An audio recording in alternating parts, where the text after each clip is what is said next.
Welcome back to another episode of the Heroes Veritas podcast. I'm your host, Tim Bass, where I get to have conversations with amazing humans, bring them to you. And today I have a good friend, brother in Christ now, Marcus Torgerson. Welcome back, sir. I'm so grateful that you decided to join me again. Well, I appreciate the opportunity. You're an awesome human being, and I enjoy being around awesome human beings. Awesome. That's a lot of awesome all in 30 seconds, and I'll take it. Heck yeah. All right, we're done. Good All right, show. cut it. Let's go. Right. Send a print. Well, we haven't actually gotten, other than brief conversations here and there, gotten a chance to connect ever since King's Calling September of last year, where you came out, taught my guys and the guys to be nightmares for bad guys. And we had an awesome and amazing time out in Utah. We got to sit out on the chateau of a beautiful cabin and beat each other up for a couple hours, couple days in a row, overlooking a mountain resort. And everybody said that was the funnest part of the whole weekend. We all got so much from that weekend. But from an activity kinetic side of the house, it really set the whole thing off well, having you come out and teach the guys for a couple hours here and there. Not to mention the amazing conversations that took place that weekend with you yourself.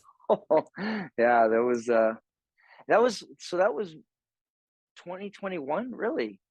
That was like so. It feels like, yeah, no, it must have been September. I'm trying to do the math in my head, and it literally feels like yesterday. I can remember going for the walks, I can remember the talks, I can remember everything, which is good. I'm glad that it has so much stickiness to it that it's stuck around in the back of my head. Yeah, and not just for you. Matt Brunk was there. He's now VP of Heroes Veritas. Luke Henderson, you guys were hilarious. I just talked to him day before yesterday, and I just talked to Fred 2 days ago. So, I mean, everybody said the same thing. It was such a profound and amazing weekend. I said it when we were there over dinner, like there was no way I could have planned that. That was all his grace. And, yes, he put the right people in the right place, and the conversations that took place during that weekend were just astronomically amazing. Like they really were phenomenal. And to your point, has stuck with me since then, has stuck with everybody since then, and really did set the stage of where Heroes has been going and where we're aiming. Because one of the things that really stuck out for me was that kinetic side of men and masculinity, being around other men and being able to kind of just take the armor off for a little bit and just be raw and real with each other, but at the same time go and do things together that maybe we don't have an opportunity to do on a regular basis. And that really set things off so perfectly. Yeah, I agree with you. The fellowship that happened in that time together was really, really quite incredible. Not just when we were all sitting together, right? Like in the formality parts, but like you said, with me and Luke, there was interactions, me and Matthew, there was, Fred, there was just little moments of fellowship that you had to be there to fully understand what the impact that moment was. It was really, really great. I feel very, very blessed that I had the opportunity to be a part of that. And you were part of the blessings of that weekend. To your point, like the thing that really made the weekend for me, right? I planned it, I put it together, I called you guys, I said, hey, come and do these things, and that was all great. And I was just grateful and blessed to have you guys of your caliber coming in and saying, yeah, I'm in, like, let's go. But for me, the real impact was, like you said, the breakaways, where we didn't really have anything planned, or if we did have things planned, I gave it the freedom to just be wherever you guys were at, whatever conversations you were having, regardless of the schedule. It was very much like, oh, this is happening over here. It's organic, it's fellowship, it's beautiful. I'm not going to jump in with my ego and be like, yo, we got to be on schedule. It was very organic. And so I think because it was organic, it evolved very well. And it's what led to the profoundness of that weekend. And then two, I think for me, you know, the thing we joked about that we thought was really funny is the only time it was quiet in that house was when we were eating, Yeah. right? Yeah. And the Yeah. rest of the time, it was just absolutely a buzz. And it wasn't a Yeah. single conversation, right? Like you said, we had the actual like rigor of these are the things we're going to teach. Yeah. However, even outside of that, everybody would break away and they'd go and do their own things. But most Mhm. would, you know, congregate with each other and there'd be conversations over here, separate from conversations over here. And then Yeah. people would just kind of meander and independent conversations would start to blur. And it Yes. was just this beautiful moment throughout the whole weekend. And, you know, I Mm. have to say, for me personally, you know, that weekend was really hard for me, if you recall, because my father had a Yes. stroke that weekend, or at least I found out about it that weekend. Yeah. And Yep. you know, in the background, I was sitting on the bed and Tish came in. She was volunteering for us, and she really was kind of the mother hen of the whole weekend. Yes, And she was. it, Yeah. it went off without a hitch, and I couldn't have done it without her.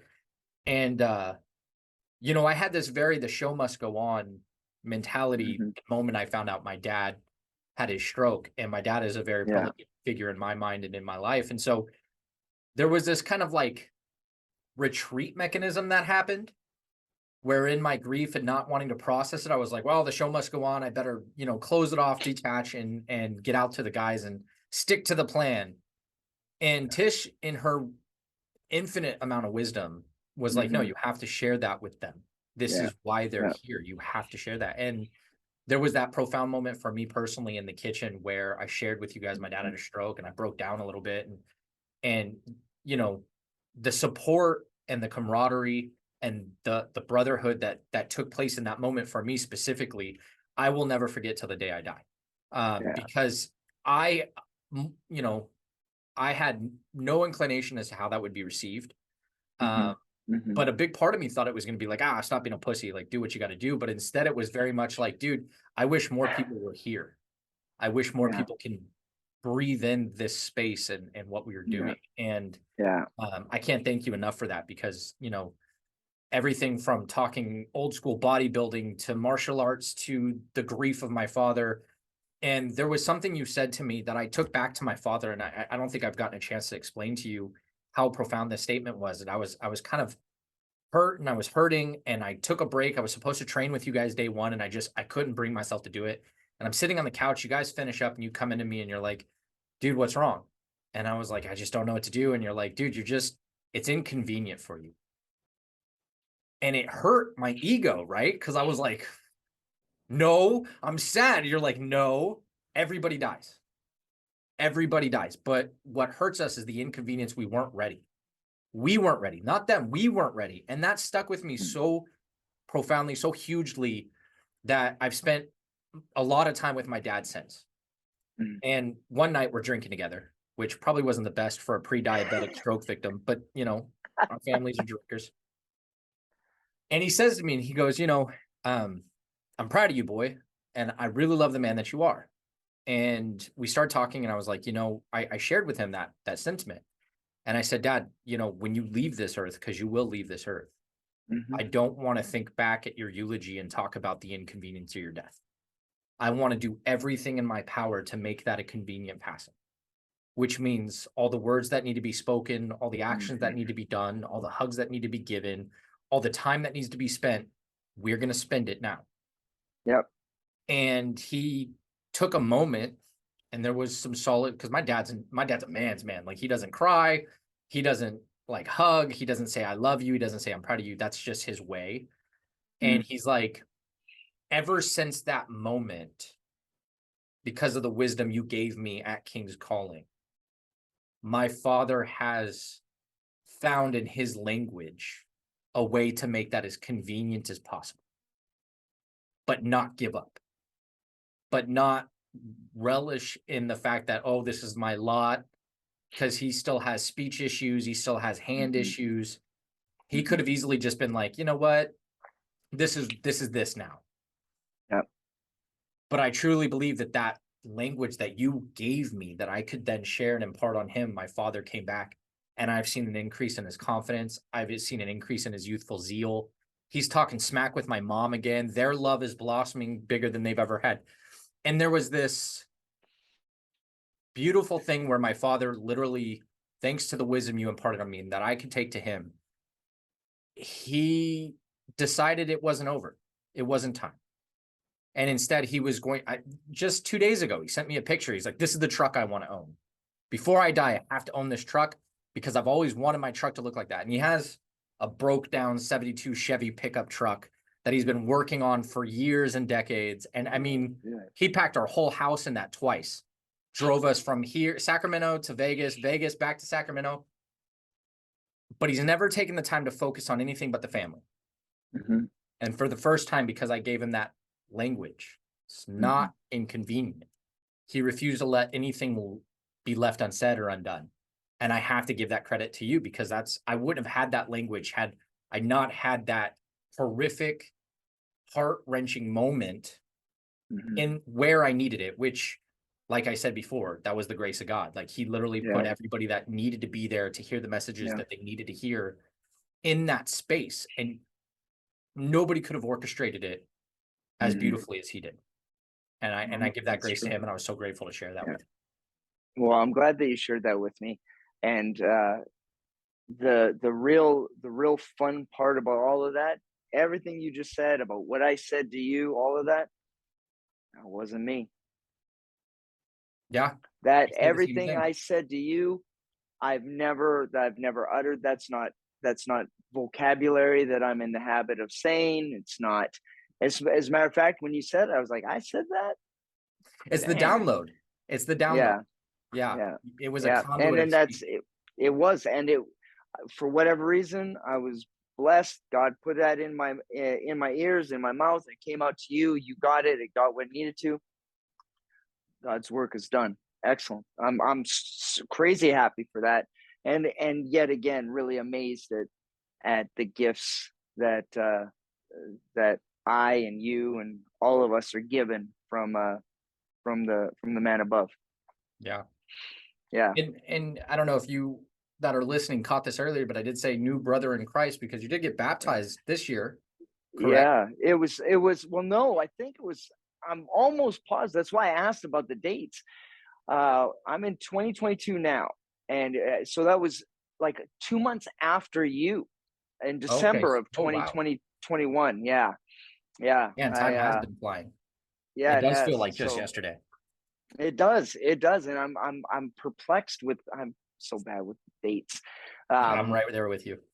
But yeah, it was only a few months after I was with you guys that I went and got dunked, and it was a great experience, and it's been a very very cool and challenging and frustrating and beautiful walk so far, and I look forward to it till I'm gone and I go see my maker. Yeah, he has a way of keeping you guessing. Yeah. Actually, yeah. And that's an understatement. Just leave it at that. It's an understatement. Yeah, and it's beautiful and frustrating at the same time. Yeah. Well, I'm really grateful that you found that space for you, because I've always said you're a beautiful soul. Since we met, we've clicked and connected very, very quickly. And you know, to your point of like, you don't even remember that vocabulary coming through you. And I said it when we were there that last night, that last King's dinner, that King's feast. I said, the words, I'm just a conduit. I'm just, every one of us had a struggle to get there. Matt's, fiance was in the hospital with COVID. He almost didn't show.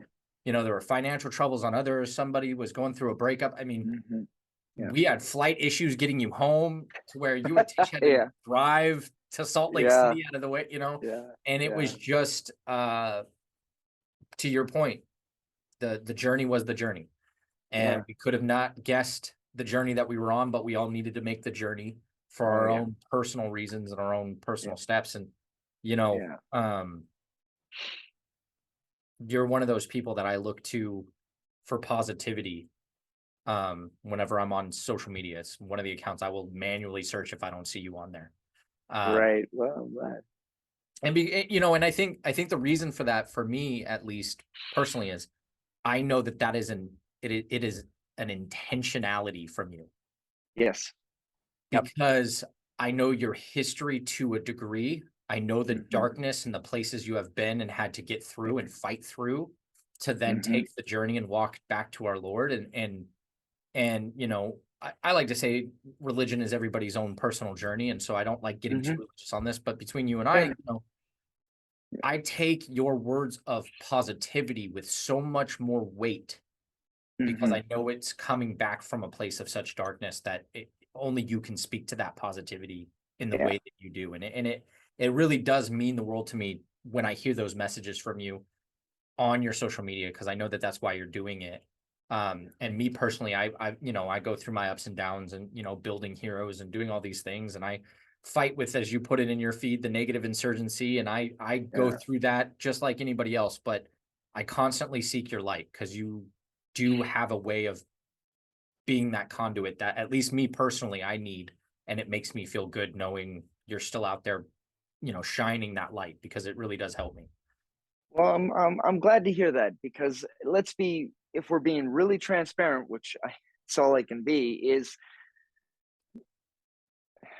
being a friend of mine, Brolik. She's a sister in Christ, and she's been really, for fellowship, has been amazing at reminding me that we are apostles for people. I might be the only church that somebody will go to, right? I might be the only interaction with God that they're going to get. Now, I have a different way than other people, right? I'm not going to spit scripture because I barely can remember my middle name. You know what I mean? And I'll I'll just talk from my heart. And I've had a lot more people than most in being transparent and honest about, I'm going through tough times, and I'm going through this, or I'm going through that. And my tough love approach is still gonna be there, because at the end of the day, I've been in the abyss, you've been in the abyss, everybody's been in the abyss.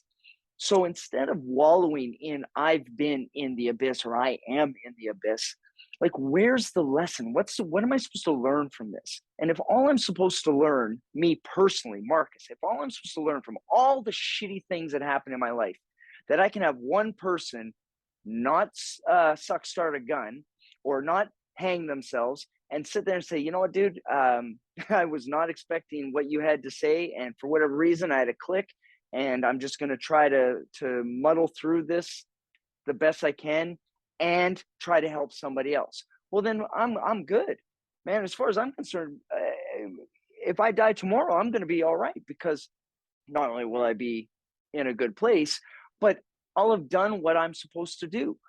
Talk to people in a way that everybody can relate to. I don't give a shit about people who are having awesome, perfect lives. That's awesome. Good. I'm happy for them. I really am. But that isn't the people that I'm going to speak to. I need to speak to those that are in recovery, those that are going through extremely difficult times because of their child is dead, or any plethora of things we can talk about that nobody wants to talk about. So if anybody's listening to this and they're like, okay, well, it's really churchy in here, it's really God, Jesus, just pause that for a second and just hear me out. The bottom line about all of this is, I don't care what you can't do, I care about what you can do. And if you can hold your head up and just smile once little bit, or you can help somebody out even though you're going through a tough time, that's all I care about. Do something for someone else, and I promise you, your life will get better. I'm off my soapbox now. No, I love your soapboxes. And you know, you said something that really resonated with me is the personal apostle.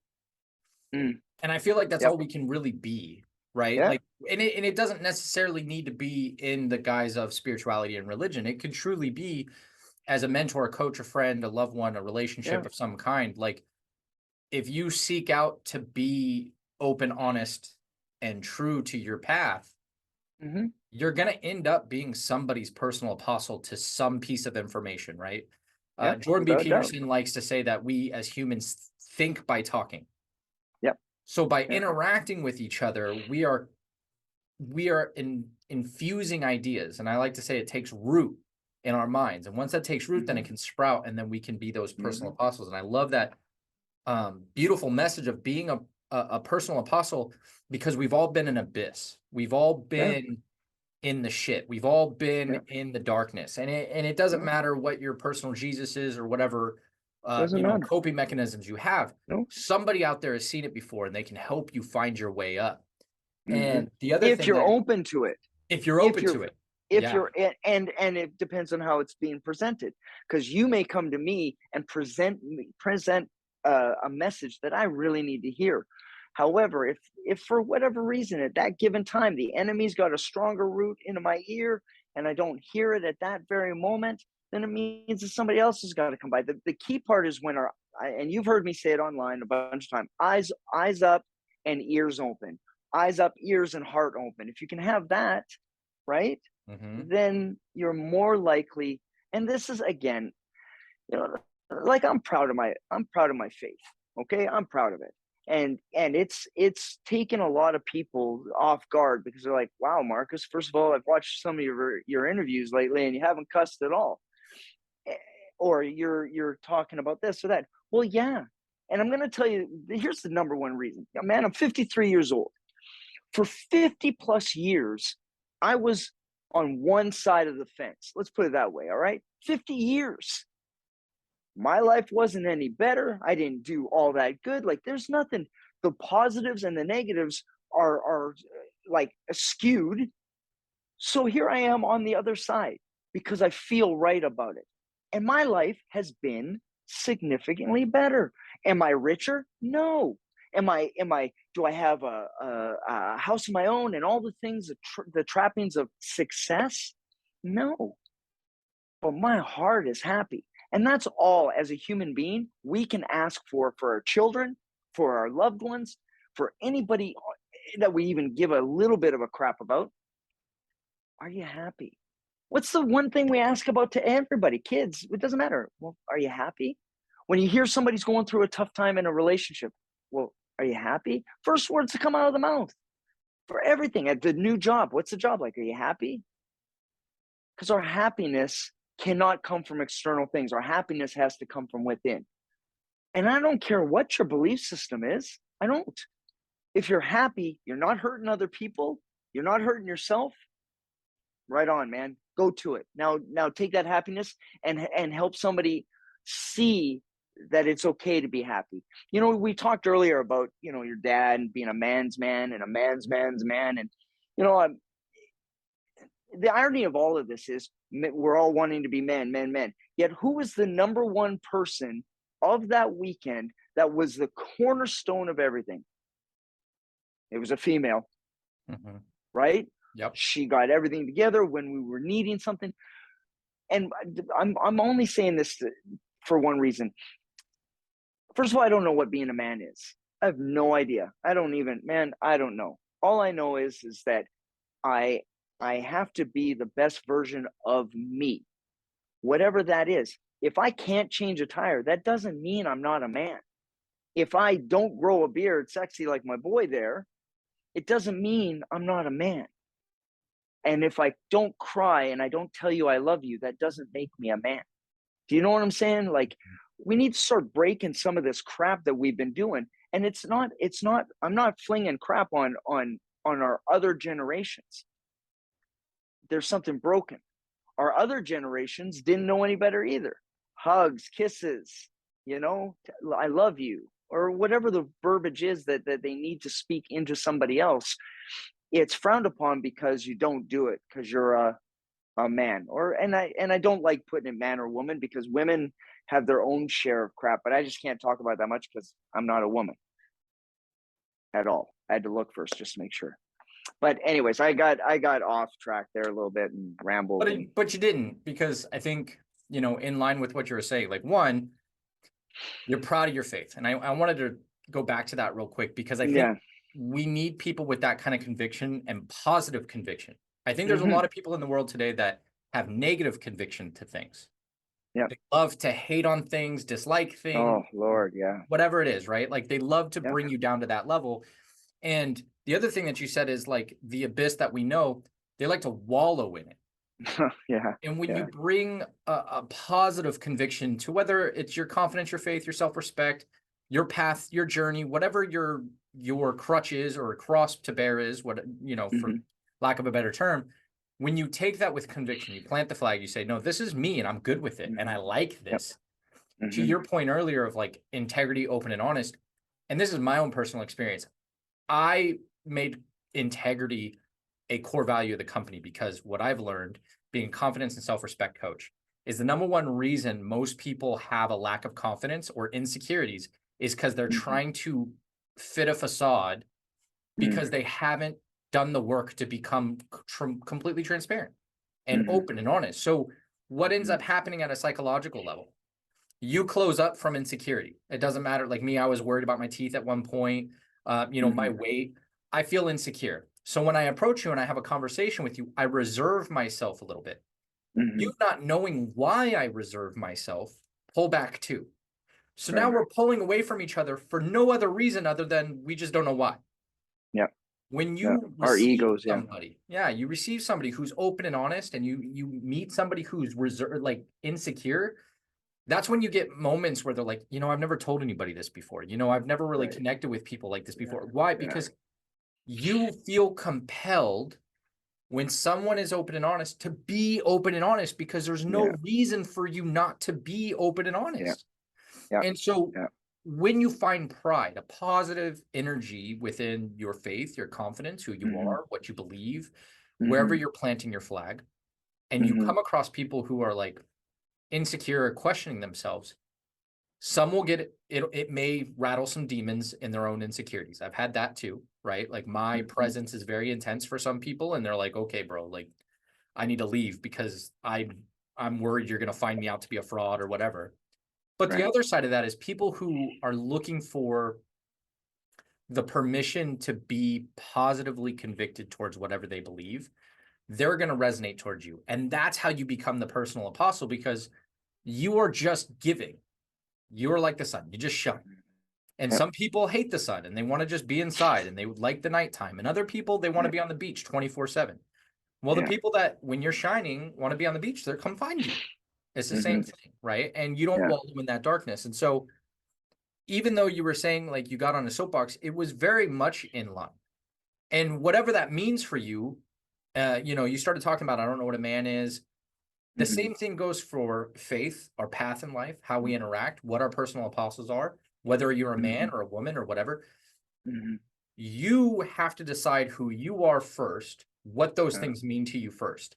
That will then have others resonate toward you, and organically you will create a tribe around yourself. I think society in general has got it backwards. We attach ourselves to tribes to define who we are. And then it creates insecurities because you're like, well, I don't know if I'm really that guy. Like, am I the tactical guy? Am I the martial arts guy? Am I the religious guy? I don't know. But they accepted me, so I'm going to go over here. And so to your point earlier of like, I'm not a woman, so I can't speak because that's arguments from ignorance. And what I hear you saying, the kind of common thread across this and that pride and that faith and that positivity is, I found my path. My heart is happy. I'm no longer maligned toward my journey in life. I have found my coupling to the path. That's my path. Now, I'm not judging your path. I'm not saying your path is my path. I'm not saying that your path is wrong, that it's not my path. But I am saying find your path, find your happiness. And once you do that, you'll be able to help be a personal apostle to others finding that path. When you think about, and it's an extreme comment, but like when you're on your deathbed, should you be fortunate enough to be on a deathbed and you're able to sit back and reflect, the I wishes start coming out. I wish I did this. I wish I did that. I wish. So I don't wish this, but what I would love for us all as human beings is to get zapped where we're on a deathbed. We get 10 or 15 minutes to say, yep, that's it. You're checking out. During that 15 minutes, find a list, like it almost shows up on the screen, what you ended up talking about. And then, all right, now it's been 5 seconds. Your life is, I've shown you exactly what you wanted. You now have a remainder amount of your life left. There's your list that you made of what you wish you could have done. Go and do those things. And it's not possible. It's unlikely that human beings, because we're lazy by nature, that until we get a gun to our head and we're in a hospital bed, tubes are in there, and we have our last time to talk and do whatever, that's when the truth will come out. I wish I did this. I regret not doing this, whatever the things are. And I would just love for us as a society, just human beings in general, all over the world, have the ability to just put them in a deathbed, see what's wrong, see what they really want to do, and then boom, go and do it. Now, how many would actually do it? Not the point. If even just one person does what they should have been doing, because that's what's left in their life, because it's ticking, man. I saw a video today. I posted it. It was a guy that was 102 or 106 years old going for a swim. And I had this like smack in the face. I've been bitching and complaining about my age and, squawking, and like, buddy, if I can even get close to that many years left, I still got a whole bunch of time left. I need to shut my pie hole and get moving and just enjoying whatever's left, because we just we'll never get enough time on this planet. We'll never get enough time. We're way too greedy as a species. We don't have gratification. We don't have gratitude. We don't have thankfulness. Nobody is. It takes a concerted effort to be waking up every day and say, you know what, if today's my last day, I'm going to have a good day. And thank you for giving me this day up until this point. I say it every single morning. Thank you. Thank you for giving me today. And whatever of today I get, I say thank you. And at the end of the night, I'm like, hey, man, thank you. God, thank you for giving me today. Because I have to, and I'm not saying that I go out and do a whole bunch of cool things. I don't exhaust 24 hours of the day doing shit. Most of my day, I'm actually not doing jack nothing, man. I'm on the internet. I'm writing articles. I'm working out, and I'm talking a lot. I'm praying a lot, and I'm present in this moment, being grateful. I am grateful for this opportunity, not because it's on the podcast, but I get an opportunity to talk to you. I'm grateful for that moment. You know what I'm saying? 100%. And Yeah. the deathbed is both hyperbolic, but also real. And being someone who's been in that space, right? Like my military history, I was coma 3 days, like didn't know if I was going to walk again, spent a good amount of time in a wheelchair. Like, you're 100% right. That checklist shows up, whether you know it or not. Mm-hmm. Like, I was in drug-induced coma. Like, I was on all kinds of different things. But my memories, as lucid as, well, translucid as they were, because it was very dreamlike, right? Because I was on all these pain meds and muscle relaxers and things like that. I'll never forget the day I decided I would walk again. I was in a wheelchair. I drank myself into alcoholism twice, or not alcoholism, but like kidney, liver failure, renal failure. Sorry. Had to go to the hospital. I had my stomach pumped, blah, blah, blah, because I wasn't where I wanted to be. And again, lack of gratitude. Woe is me, play the victim, right? And I remember I caught myself in the mirror as I rolled by on my wheelchair at my grandma's house, and I got a beard. I'm looking like shit. And I remember looking at myself and be like, dude, you're better than this. Gave up. You quit. That's what you want your legacy to be. 20-year-old quitter. Well done. And I said, no, not me. So I went and I started seeking other advice, doctors, scientists, whatever I could find, right? Articles. And I said, I'm going to walk again. I got this really great doctor. From that day forward, from the day that I got my legs back and I started being able to walk and do physical therapy and things like that, I said, I'll never take them for granted again. I'm going to skate. I'm going to run. I'm going to walk. I'm going to squat. I'm going to lift. I'm going to do everything that I have to do to make sure that my legs work. And then life happened. And I forgot all of it. Yeah. Like that. I just forgot. Yeah. It was just like, oh, they're back. And then I was back to taking it for granted, just like you said. Yeah. Now, God, being, in my opinion, God, what you can believe whatever you want, the universe decided, well, no, you're meant for more. So I got up to 320 pounds. I had Mm-hmm. a sedentary job. I wasn't working out. I was playing video games. I was disassociating as often as possible, eating like shit, knew nothing about nutrition and fitness. And I go to head out to work one day and my right knee just buckles. Mm-hmm. And I'm on the third floor of this apartment complex that I was with at my ex at the time, girlfriend at the time, ex now. And it locked up 20 minutes. I'm just stuck there. I couldn't. And in my head, I'm like, oh, here it is. I'm back to the wheelchair. I'm never going to walk again.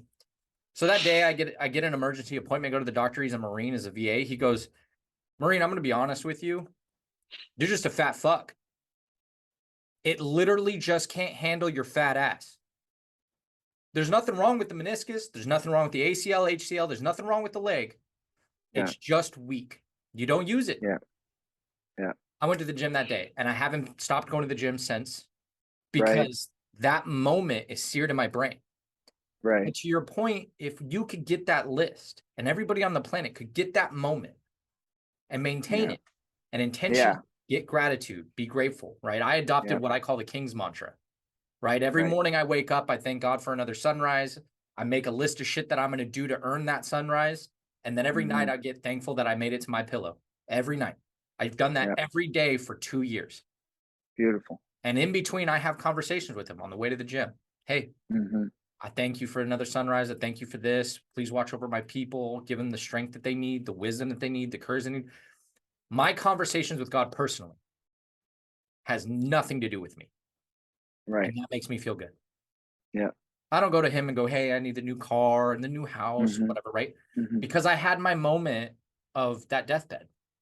Yeah. I'll go earn that. I'll go earn that. Yeah. But I say thanks to him by saying, hey, I think these people could use you. I think these people could use you. And I pick people out that I think they pop in my head. Hey, these people could use your hands. Lay your blessings on them. That's my way. Now, my ownership, my responsibility as there's breath in my lungs. And this goes back to what you were saying about the personal apostle, which I absolutely love, is the thing that keeps me up at night, the thing that keeps me from being scared to say what I need to say or do what I need to do is remembering that moment on the stairs, not the deathbed, but the fear of going back to the deathbed. Yeah. And a very simple statement. How many people have to suffer because you're too scared to say what you need to say? Yeah. Yeah. That gives me courage to speak my mind, to say what he downloads to say. Yeah. Because I would hate for the moment for that deathbed to come again, because it will come again. Yeah. And look back and meet him. And he goes, I gave you the words to say. Yeah. And here's the list of people that ended it early, took a bullet, had a worse life because you didn't say what I told you to fucking say. Right. Right. Yeah. And from that, that gives me all the energy I need every single day. It's why I'm building heroes. It's why I communicate. It's why I have these great conversations, because everything in my life is put there for a reason. Right. My job is to not put a wall up and say, no, I can't do it because I'm scared or incapable or whatever. Yeah. It doesn't serve me to do that, but it serves so many others. I saw your post earlier with Robin Williams talking about if you could just serve others, the ego is gone. It's gone. You mattering goes away. And that's how I see it. And since taking on heroes and expanding and then getting, Tish is my CFO, Matt is my VP. I honor them by listening. Yeah. I honor them by bringing them into the vision and saying, listen, yes, this is what I want to do. This is how I'm going to serve the world. This is my legacy, for lack of a better term. But don't get so hung up on me. I'm just the conduit. Yep. How do I serve you? How do I make this work for you? How do I execute this to the level that you see? That was our whole meeting today, our team meeting today. That's all I kept saying. How do I serve you? What tools do I give you? What things do I bring to the table? How do I lead you effectively? Fuck my ego. My ego doesn't matter. Me as a person, I don't matter. What I bring to the table doesn't matter. I'll learn. How do I serve?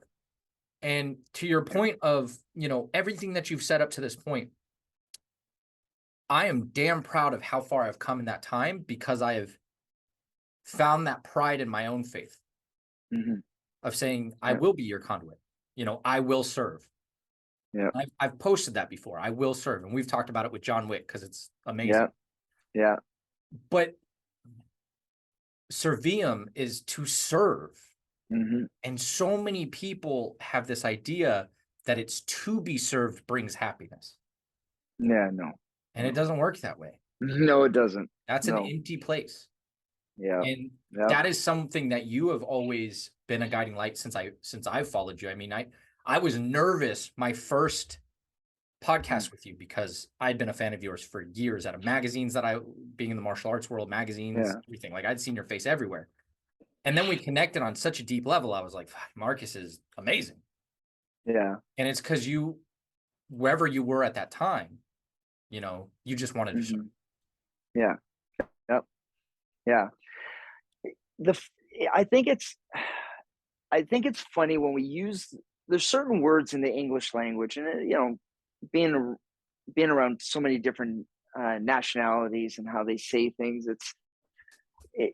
different words have different meanings. But with us in English and serve, I always got the impression growing up that it was a bad thing, you know, serving somebody, you know, who serves you, the lower people serve you, or the rich people get served by your kind, Marcus, you know, your lower part, you serve others, and it's a negative. And I'm very thankful that has been completely eradicated. And I've had like this plunger, you know, when you've got a plugged toilet, it's just all that crap is gone. It is amazing what now serving. So perfect example. I'm all over the place. I'm like spider monkey on Mountain Dew here. Awesome. I like the Talladega When Nights reference. Thank you. But serving can be perfect example. You have a woman who is putting stuff in her cart. She's got 3 screaming kids, and she's putting everything away. And you walk by, you're like, "Hey, ma'am, I'm just going to steal this thing from you. I'm going to put it back. Is that good? You okay with that?" "Yes, thank you." "Okay." Well, you just drop that and picking up some packages and putting them in the car and just walking away. Done. Not, "You're welcome for my service. You know, thank you. You can thank me for what I've done." Opening a door for somebody. And I used to be a smartass. I'd open a door and be like, yeah, people say thank you usually when people do that. You know, and I still have a little bit of that because usually there's a snotty look on their face and it pisses me off. I'm not completely perfect at all. I'll never be He didn't perfect. ask you to be perfect. He just asked you to show up. Yeah, exactly. So opening the door, simple. You don't sit there and open the door and say, "Hey, you're welcome." Yeah. And serving is not a negative. Serving is doing the simplest little thing to make another person's life easier. Not necessarily better, but easier. It takes nothing, man. It takes nothing. I timed it today. I couldn't videotape it. I tried so hard. I tried to videotape the time, a stopwatch of me sending a text saying, "Hey, I'm thinking about you. I hope you're good. I love you." Took like 1.5 seconds, right? 1.5 seconds to send a message to somebody via text message, and it doesn't matter, anytime you have to type it out, to tell somebody that you love them or that you're thinking about them. That's serving. That's serving my fellow human being, of saying, "Hey, man, you know what? I heard you were going through a tough time. I hope you're good. I just want you to know I love you." It takes nothing. And the problem is we make it bigger than it has to be, because if it's bigger than it has to be, I have an excuse why I can't do it. Well, fornicate elsewhere, okay? I know for a fact, because I know what it's like when all of a sudden my phone beeps and I'm in a very, very dark, I'm fighting the enemy huge, where every 5 minutes I'm having a conversation. I have to re-talk. Like I've got literally arrows getting hit in my head. And I get one text message from somebody who I haven't spoken to in forever. "Hey, retard, I just want to tell you I love you. Gay." And then that was it. Immediately, I smiled. My heart was happier. God was able to sit there and just sit there and be like, we're fighting the enemy. He hasn't got the power. He's a liar. He's a fucking liar. The enemy's a liar. And all of a sudden, I just kind of was like, and that is my main message to everybody is, well, one, being positive is not a bad thing. I understand the people that are most irritated by my positivity are people who are in a lot of pain. And I understand that. I'm a bit much for a lot of people, but I'm not that much where I can't relate. Like the Cape, I had this thing. Hold on. Way too many conversations in my head. So I'm going to finish with, it takes nothing to serve by sending somebody a message. That's one point. My second point was I got a message from a person who's on Instagram, and I guess she teaches in a school, and it says, the best part of me, and it's the kids, somebody had taken a picture of whatever it was, and the kids had to write down the best part of them. Some people said their teeth so that they could eat the foods that they like. Some people said hearts, whatever, it doesn't matter. Now, I tried to do that. I think it was on Facebook. I was like, the best part of me. And then people were like, yeah, Marcus, the best part of you is this. I'm like, no, the best part of you. And it just didn't work. What made it work so well was the words and the images of the kids and what was behind it. So I'm going to ask every single person here to ask themselves, what's the best part of you? What is the best part of you? For me, I think the best part of me is my compassion. All the other stuff is cool, but the fact that I have compassion and empathy for my fellow human being, whether they're going through good times or bad times, being a good listener, all of that crap is nothing without compassion and empathy, which ties into serving. I want to serve, I'm going to be compassionate. What's that person going through? Oh my goodness, they're having a hard time lifting that thing up. Well, hey, you know what? Let's try to do it together. Take seconds, milliseconds, and not doing it because you're going to get rewarded. I used to say I'm buying my way into heaven, right? It was my joking kind of way of doing nice things. It's actually not. No, I wasn't buying my way into heaven. I was doing the right thing because the right thing is to serve my fellow human being. Because there's no difference in human beings. Man, woman, child, we still bleed, shit, and cry the same way. Everybody, we're part of the same species. So why can't we be kind to each other? Why can't we show compassion and empathy? It's not hard. It's just uncomfortable. Yeah. I 100% agree with you. And thank you for coming. You said you said buy my way into heaven. And I think that really highlights the sentiment behind positivity in culture, in our culture specifically. Mm-hmm. It's almost like if there's a hook. Yeah. Like you're being a good person for your own nefarious reasons. Yeah, not just because you think it's important to serve, right? Like I used to smile all the time. I hated my smile, and I told myself I'm going to smile and give myself the confidence to smile because I didn't like my teeth. I grew up poor. We couldn't fix it. No braces, whatever, right? So I'd smile all the time. Took one moment for me to stop smiling all the time. Yeah. And why are you smiling so much? You look like a sociopath. Yeah. Gone. I stopped smiling. Yeah. Because in that moment, this person who at the time was important to me judged me smiling as a negative, and therefore it contorted my view of it as a negative, despite all the positives that had come from it. I'm approachable. I'm easy to talk to. There are all these positives, but because that one person who I gave weight to, now I smile all the time. I don't give a shit because I've grown, right? I've evolved. I've seen the importance of that. But the idea, like buying my way into heaven, I have to have a reason to be a good person. I have to have a reason to do the right thing. And I think that that's such a nefarious thing in our culture because I could just want to see you do good. Yeah. Right? I want to see you win, not because I'm going to get something out of it, right? And that goes to another point you were talking about is like serving has nothing to do with the other people, but it also has nothing to do with you at the same time. It's this weird like DMZ of like ownership, right? Like I serve because it's the right thing to do.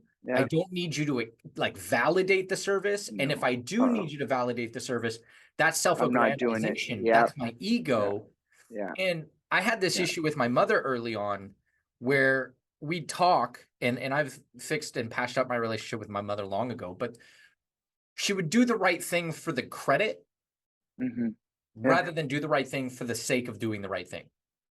So what would end up happening from an experience perspective is like, I did the right thing. You know, I did the right thing. You should X, Y, acknowledge and Z. it. Like, no. That should be its own reward. You know, and I'm a big believer in the golden rule. And I feel like a lot of people have forgotten the golden rule long ago it was do unto others as you expect unto You would you. have been. Yep. And so, Yep. and there's various, vernaculars in the same vein, but like, that's how I see the world. If somebody asks me for help, I give help because if I ever need help, I want to help.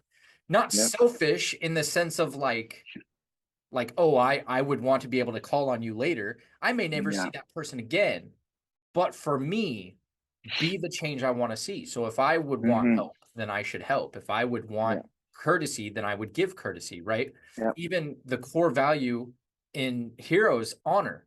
In order to receive honor, we must exemplify honor, which means in order to be honored by other people, we must first be the ones willing to honor. And I used to say respect is on credit, right? That was my thing. Respect is on credit. Like I'll respect any walking human until you prove to me I shouldn't. If you're going to get my respect, you don't have to earn it, right? Because a lot of people, you got to earn my respect. No, you don't. I'm going to give it to you on faith that you're a good human being. But if I find out you're a bad human being, then I'm going to revoke my respect of you on your own accord. That's your choice. You chose to act the way you want. And there's a consequence to our actions, right? We're responsible for our actions.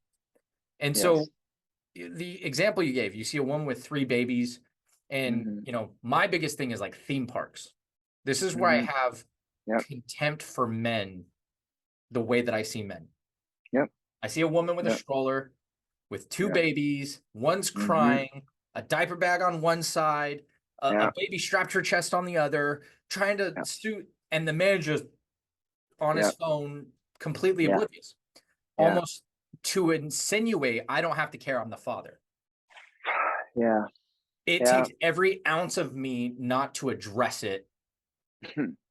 Because I'm like, dude, like, you came together, right?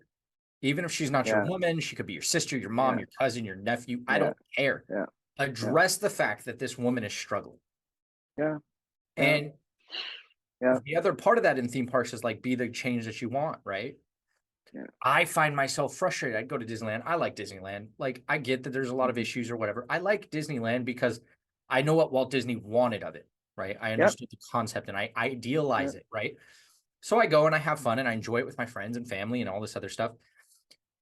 And about 3/4 of the way through the day, I find myself not wanting to say, excuse me, not wanting to hold the door, not wanting to, do the things that I know I should be doing. And I have to remind myself, that's how we got to this point.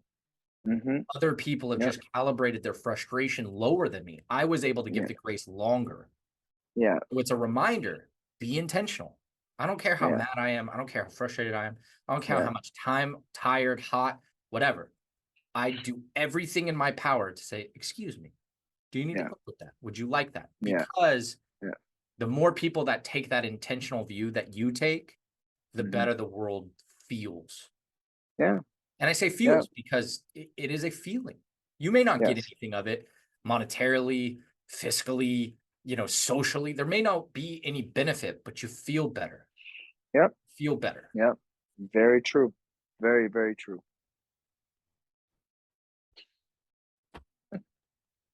It's one of those things where I feel that we have lost sight of bigger picture.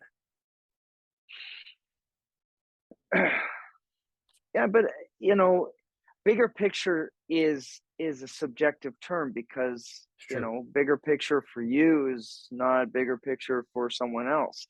Your key point about helping somebody just cause is, I think that do more for others than you do for yourself.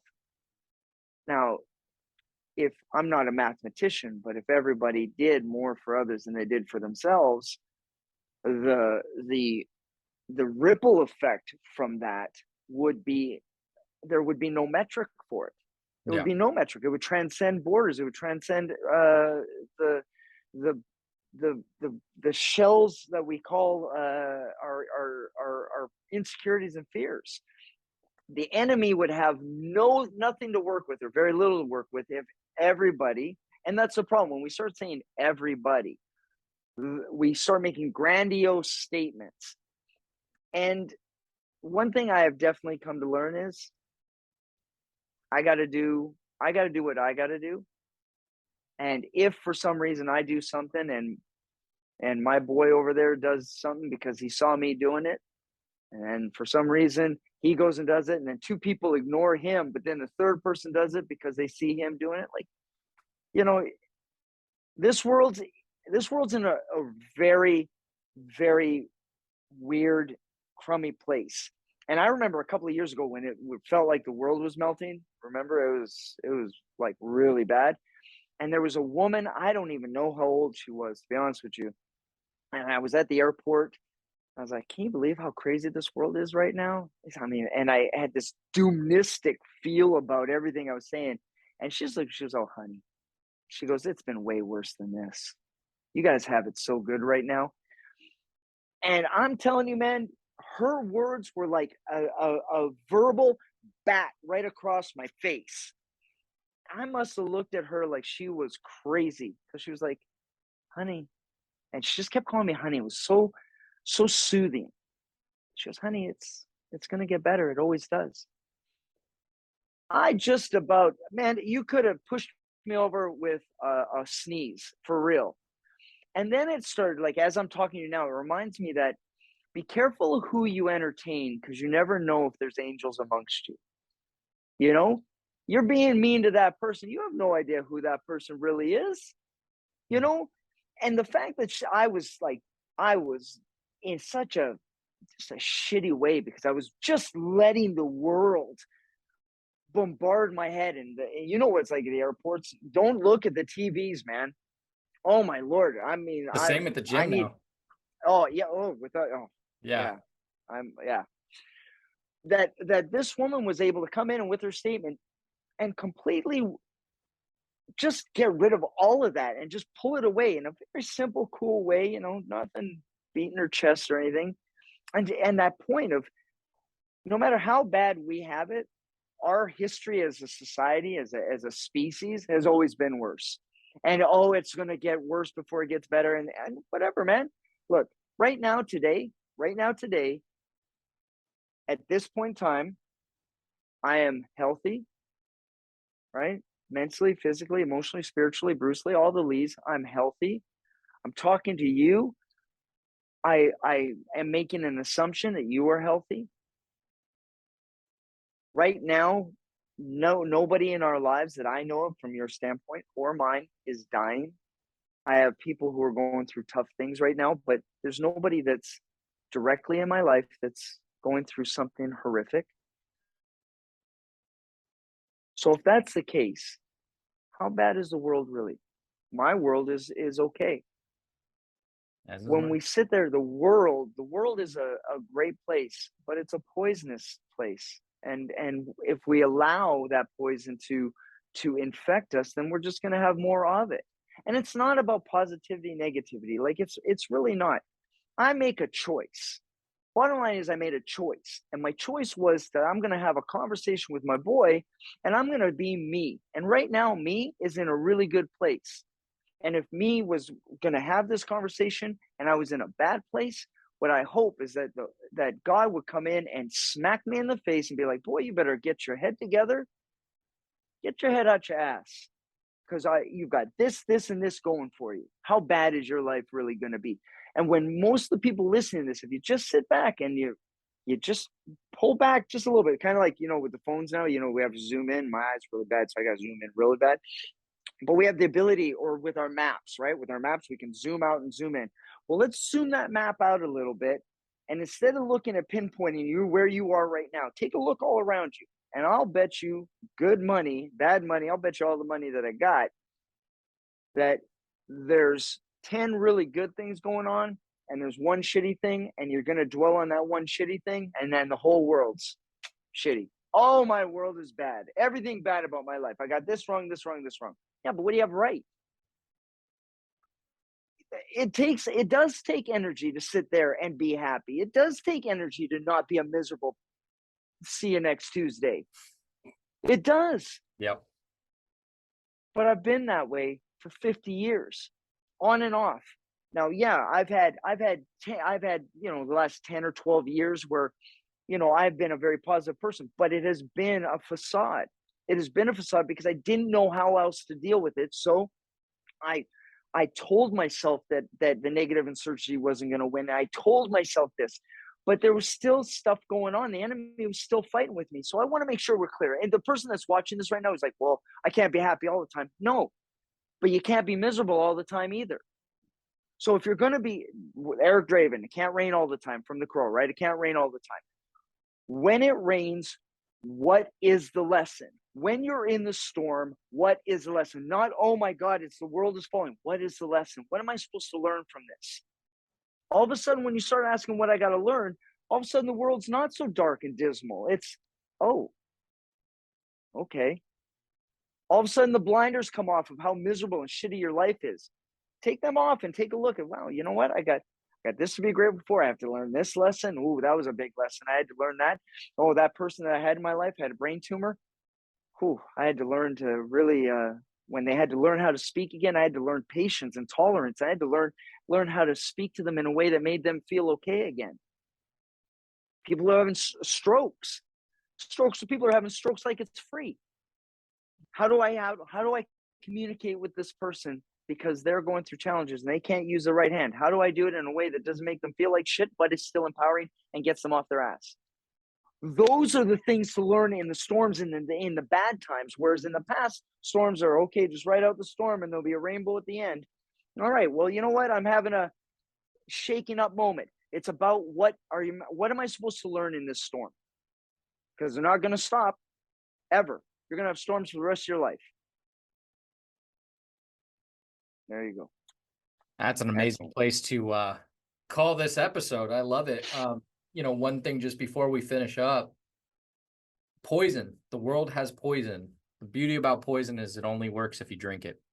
Yep. I thought that was a really great metaphor within everything you just said. You get to frame it. You get to drink it. It's there, but you get to choose whether or not you consume it. And I think that's a really important lesson for anybody watching and listening. Anybody going through it right now, you get to choose. You can drink the poison and be negative, or you can, seek the goodness. And I do the same thing. I drive around my neighborhood. My neighborhood has been very supportive of my neighbors. I know all of them. We talk on a regular, and the sun shines. It's 108 right now where I'm at, and I'm going to leave and go to the hot gym and work out. And I know other people there, and just driving there every day from 3 to 5, depending on when my day ends, and seeing a sunset. Oh, yeah. I can't help but realize, especially going to the gym, like you mentioned earlier, the things that are coming in. Oh, yeah. Right. Yeah. There is a lot that you can latch onto and be like, again, like, But that parenthesis, that breath that I put on my life by taking a drive and being intentional about recognizing the beauty and the peace. Like, if you take a walk out your doorstep and you turn off the TVs and you turn off the negative, inputs, and you just take a breath outside, it's not that critical. Nope. Most generally, it's not that critical. I mean, I'm painting with a broad brush, but like you said, like, this conversation is a gift for me. Yeah. Nothing else. If my entire day was going bad and I had this opportunity to have this conversation, it's not that bad. Yep. It's a great conversation. And I really do appreciate pouring into the people that watch this podcast and pouring into me. I always get so much value out of our conversations, and I'm just grateful to see your face again. This has been a great conversation. I love the shirt, by the way. I've been looking at it the whole time. So I want to give a little shout out on this shirt. It is by a company called Ball and Buck. Okay. And they did these shirts for Jack cars. I knew it was a Jack Car shirt. That's why I was gravitating towards it. I saw the hatchet. It's got the hatchets. And on the inside of this, it has long live the brotherhood, all written down with their trident. Like, this company, it's all American made. This company is, man, I don't know who owns it, but if whoever's listening to this, the person that owns Ball and Buck, go and give them a hug, because this is amazing.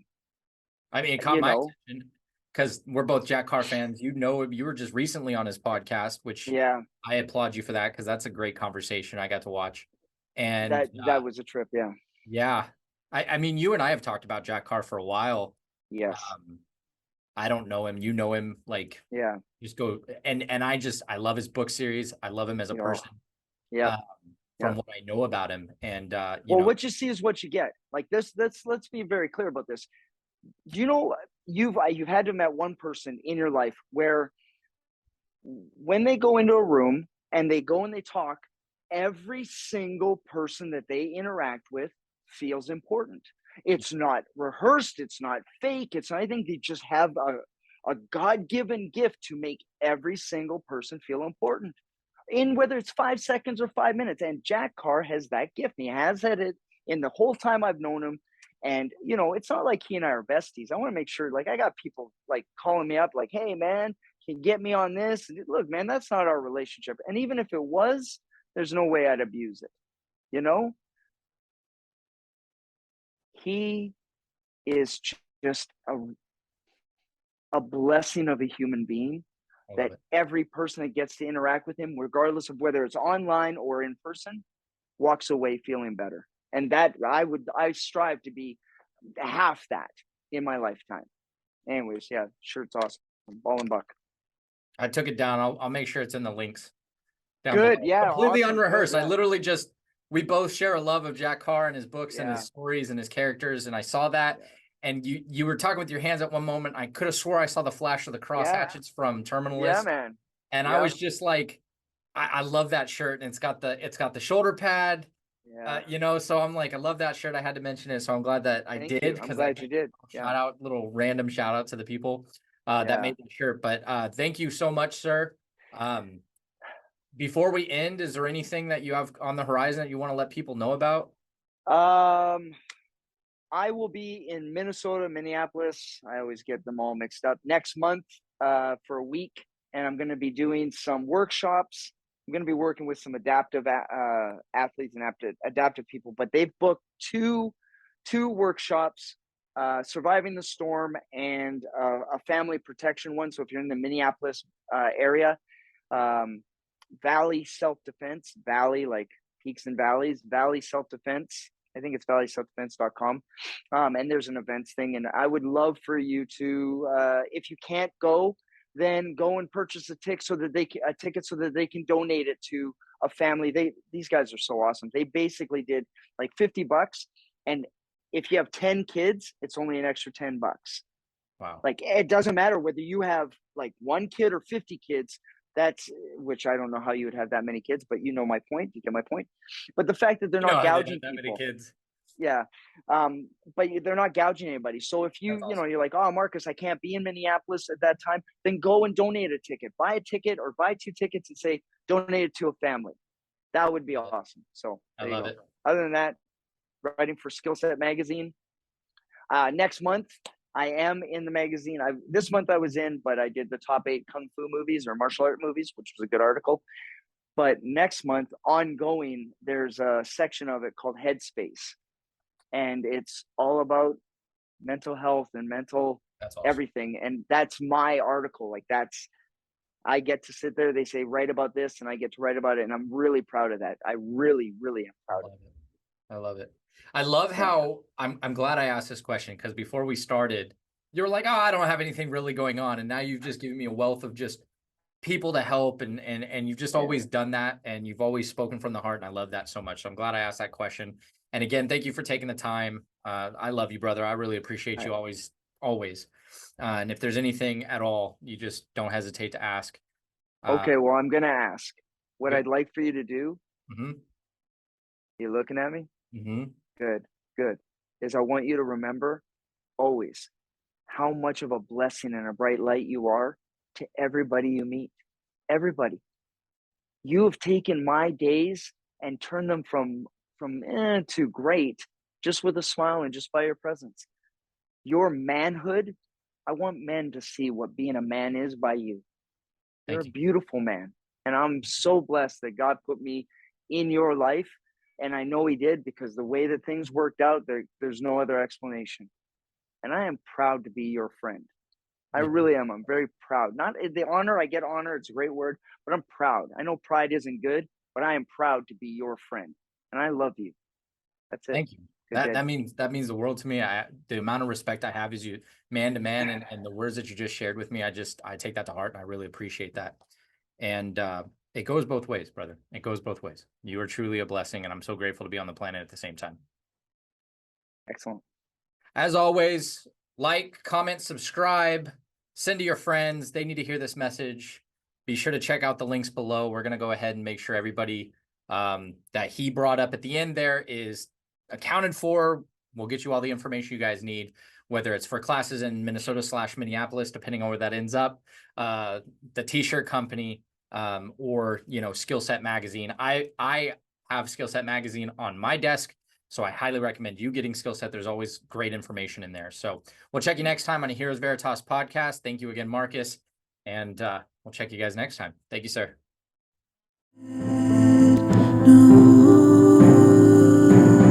Your spirit.